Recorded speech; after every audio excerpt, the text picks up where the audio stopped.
Hi hello வணக்கம் welcome back to Thilaksmani YouTube channel. இந்த பதிவில் நாம் என்ன பார்க்க போகிறோன்னு பார்த்தீங்கன்னா, டிசம்பர் மாதத்தில் மைத்ரேய முகூர்த்த நேரம் எப்போ வருது, அந்நாள் என்னைக்கு வருது, நாம் எந்த முறையில் நாம் வழிபாடு செய்ய வேண்டும் என்று இந்த பதிவில் நம்ம பார்க்க போகிறோம். அதனால் இந்த வீடியோ ரொம்ப யூஸ்ஃபுல்லாக இருக்கும். ஏன்னா இந்த உலகத்தில் கடன் இல்லாதவங்க யாருமே கிடையாது. கண்டிப்பாக இந்த வீடியோவை பாருங்கள், நம்மளுடைய சேனலை சப்ஸ்கிரைப் பண்ணிவிட்டு பாருங்கள். வாங்க இப்போ நம்ம வீடியோக்குள்ளே போகலாம். பொதுவாகவே ஒவ்வொரு மாதமும் மைத்ரேய முகூர்த்தம் வரும்.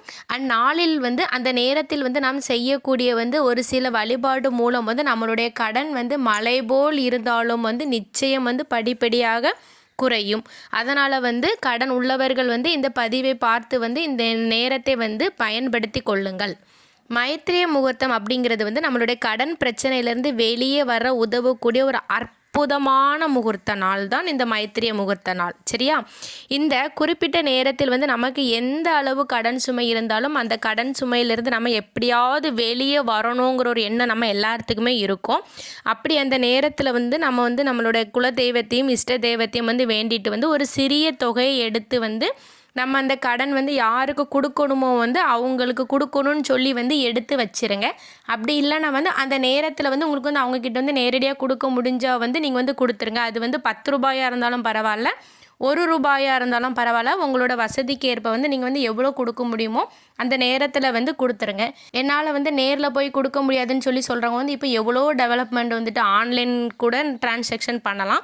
நீங்கள் அதை பார்த்து அந்த நேரத்தில் நீங்கள் கொஞ்சமாவது கடனை கொடுத்தீங்கன்னா உங்களுக்கு கடல் போல் கடன் இருந்தாலும் கொஞ்சம் கொஞ்சமாக அது உங்களோட கடன் அனைத்தும் நிச்சயமாக கரையும். ஒரு சில பேர் சொல்கிறாங்க, உங்களோட வீடியோ பார்த்து இந்த மைத்ரேய முகூர்த்த நேரத்தில் நான் கடன் தொகை கொஞ்சம் அடைச்சேன், அது கொஞ்சம் கொஞ்சமாக குறைஞ்சிட்டே வருதுன்னு சொல்லி சொல்கிறாங்க. அதனால் நீங்களும் நம்பி இந்த மைத்ரேய முகூர்த்த நேரத்தில் கடனை அடையுங்கள். கொஞ்சமாவது கொடுங்க, நிச்சயமாக உங்களுடைய கடன்கள் அனைத்தும் தீரும். சரி, அப்பேற்பட்ட இந்த சக்தி வாய்ந்த இந்த அற்புதமான மைத்ரேய முகூர்த்தம் டிசம்பர் மாதத்தில் எப்போ வருதுன்னு சொல்லி பார்த்துடலாமா? டிசம்பர் 18ஆம் தேதி வியாழக்கிழமை மார்கழி 3 அன்றைய நாளில்தான் மைத்ரேய முகூர்த்த நேரம் வருது.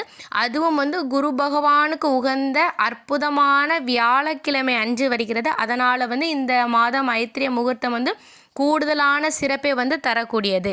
சரி, மைத்ரேய முகூர்த்த நேரம் எப்போ வருதுன்னு சொல்லி பார்த்துடலாமா? இந்த ட்ரிப்பு அதிகாலையில் வருதுங்க.